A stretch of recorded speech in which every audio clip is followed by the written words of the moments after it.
Voice की बात हम कर रहे हैं। वॉइस यानी बातचीत। अच्छे। वॉइस यानी क्या होता है, इसको हिंदी में कहते हैं बातचीत। जो भी हम बाकी बोलते हैं वो सब वॉइस होता है ना। चलो, अब ये दो प्रकार का वॉइस होता है।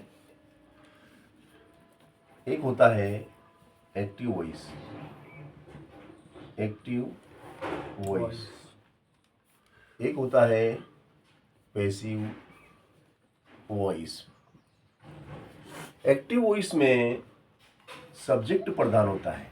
कौन प्रधान होता है? ये सब्जेक्ट। और इसमें ऑब्जेक्ट प्रधान होता है। इसमें ऑब्जेक्ट प्रधान होता है। बस इतना सा अंतर है कि इसमें सब्जेक्ट पहले आता है, इसमें ऑब्जेक्ट पहले आता है। यानी कि एक्टिव वॉइस में जैसे मैं खाना खाता हूँ, मैं खाना खाता हूँ, तो सबसे पहले क्या आया? मैं इज ए सब्जेक्ट, काम करने वाला। कौन है? मैं।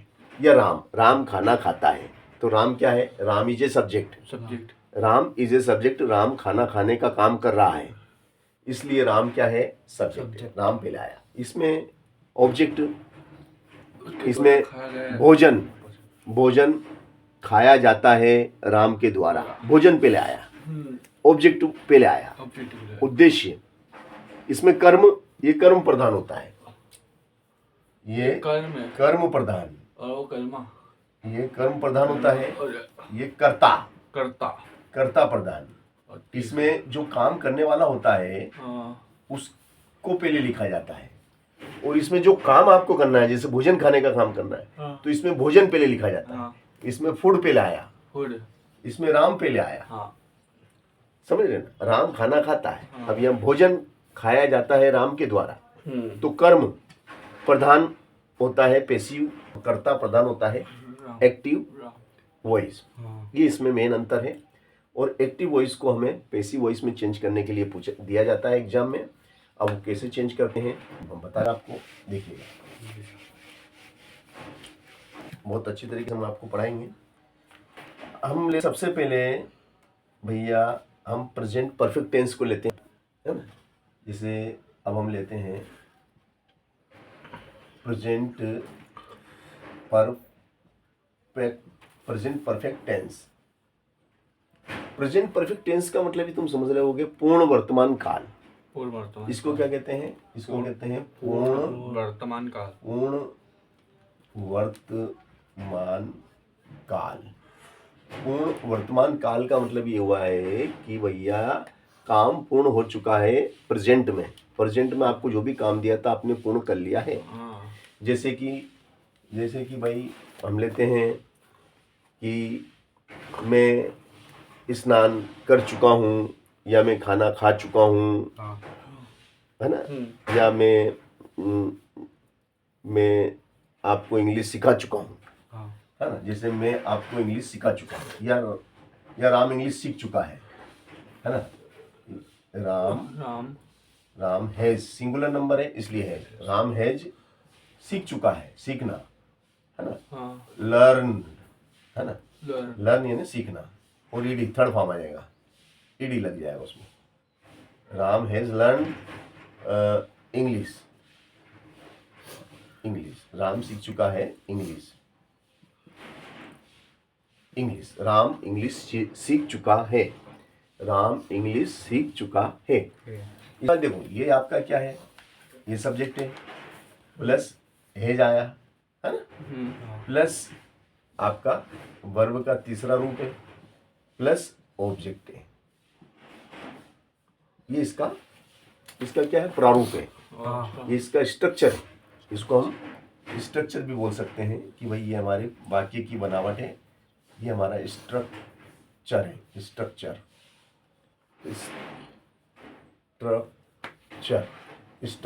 दिस इज स्ट्रक्चर, ठीक है ना। ये हमारी बनावट है।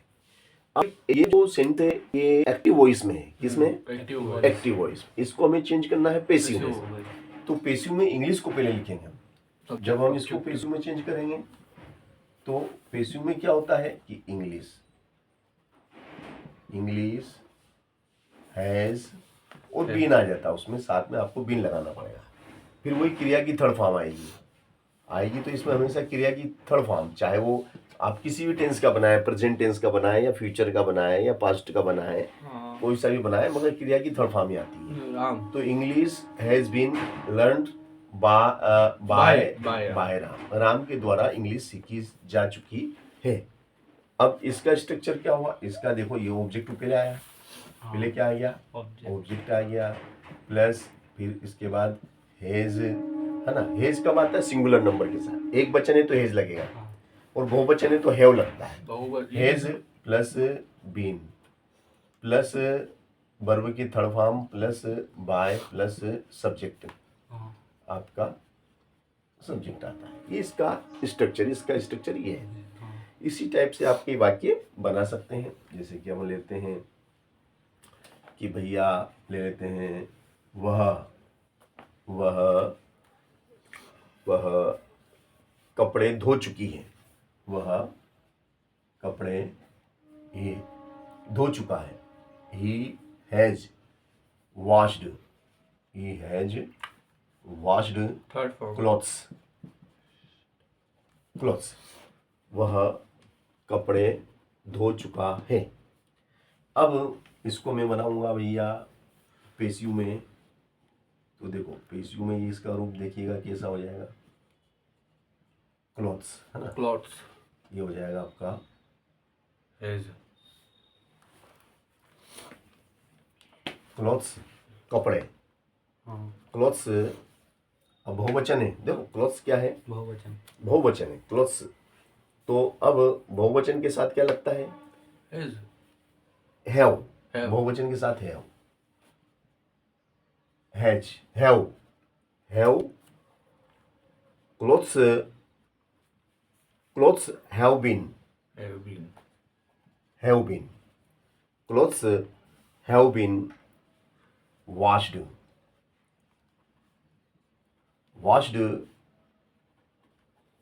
have been washed by him, him लगेगा तो उसके by him। अब 2 मिनट मुझे,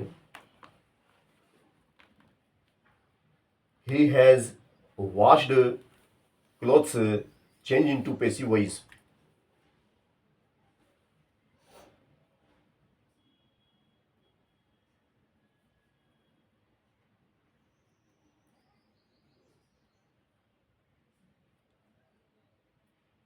सही बनाया। देखो clothes have been washed by him, sir बहुवचन एक वचन मतलब, देखो ये क्लॉथ है ना, एक कपड़ा क्लॉथ होता है तो एक कपड़ा, क्लॉथ्स एस लग गया, तो जैसे टेबल, और टेबल्स बॉय एक लड़का, बॉयज गर्ल एक लड़का, गर्ल्स बोटल्स, समझ, pen pens, bag bags, S लग गया, मतलब बहुवचन बन गया। खूब सारे चीजें, है ना, जब ज्यादा होती है तो एस लगा दो, समझे कि नहीं। और कम हो तो ये नॉर्मली हैव कब लगा, बहुवचन है। अच्छा, अगर एक सिर्फ क्लॉथ होता, अगर ये सिर्फ क्लॉथ होता तो हेज लगता है, हेज लगता है, फिर हेल्पिंग वर्ब हेज होती है, हेज बीन, मगर ये बहुवचन था, इसलिए हैव बीन, तो बहुवचन के साथ में हैव बीन, ये हैज के साथ बीन कैसे लग गया, बीन तो लगता ही है ना, ये सूत्र है ना इसका। अच्छा, सूत्र भी है, ये बताया तो था मैंने, बीन तो लगना ही है। कब, पेसिव वॉइस में, पेसिव में बीन लगता है, जब पेसिव बनाते हैं, जब बीन, ये पूरा एव के साथ बीन जुड़ जाता है, है ना। यस, समझ गए ना। चलो अगला लेते हैं, इसी क्रम में हम लेते हैं आपका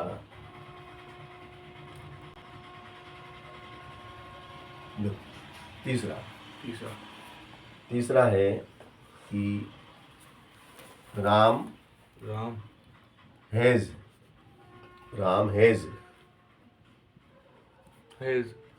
taken, Ram has taken coffee, Ram coffee ले चुका है, राम कॉफी ले चुका है, कॉफी हो गया, है ना। तो सही लिखा मैंने, कॉफी, हाँ सर, कॉफी है ना। अब पेशी कॉफी, तो ये हो जाएगा आपका has coffee has been by taken by हाँ टेकन है ना बाय राम।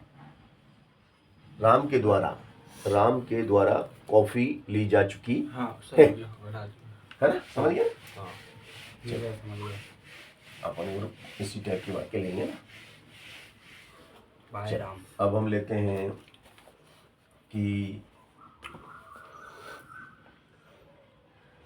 दे दे की जगह आएगा they have won have the match. They have won the match. They have won the match. वे मैच जीत चुके हैं। वे मैच जीत चुके हैं। They have won the match. Change into passive voice. और हैव की जगह क्या आएगा पैसिव वॉइस। अब देखो द मैच क्या आ गया। द मैच आएगा राइटली द अच्छा था हाँ ना match last form is the match has been हाँ won by them them. Has. उनके द्वारा मैच जीता जा चुका है। Won We by have we have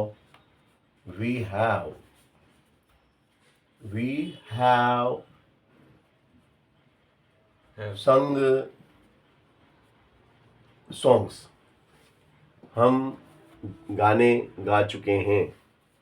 हम गाने गा चुके हैं। We have sung songs. Therefore, change into passive voice song is songs. Song Therefore, is a plural number. Songs is a plural number. Therefore, is of helping verb have been. हाँ have been Have been. Songs have been sung संग by us. Next, वीज आएगा you. अच्छा।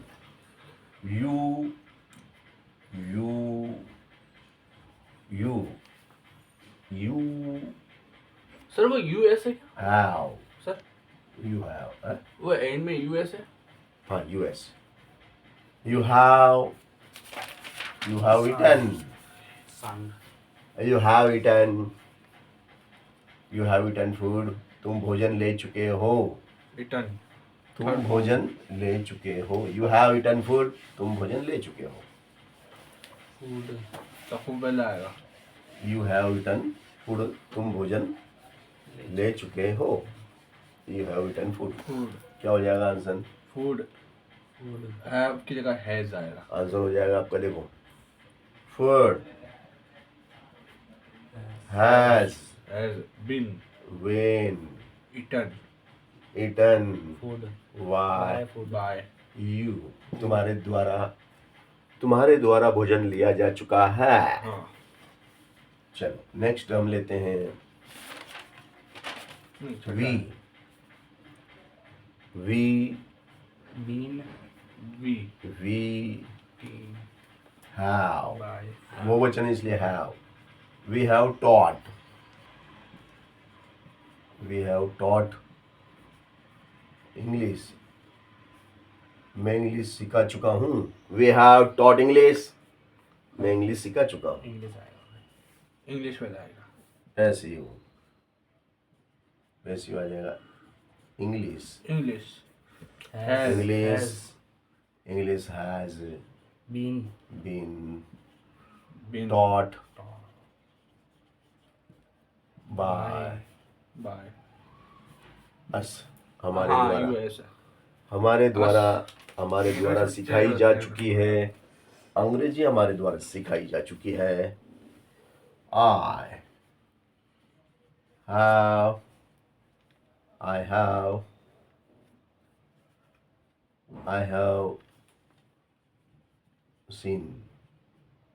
I have seen मैं देख चुका हूँ। सिर्फ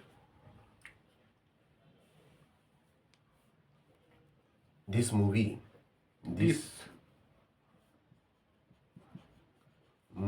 इस पिक्चर को मैं देख चुका हूँ। I have seen this movie. ये पिक्चर मैं देख चुका हूँ। ऐसी हूँ। तो movie This movie this movie जो दिस This- होता है वो पहले आता है ना. मूवी, इस मूवी को, दिस This मूवी movie लगाना पड़ता है इसकी जगह. Has- has been been been और आगे हाँ सीन seen by. बाय आएगा क्या आएगा? आएगा me. मेरे द्वारा देखी जा चुकी है यह मूवी. आएगा me.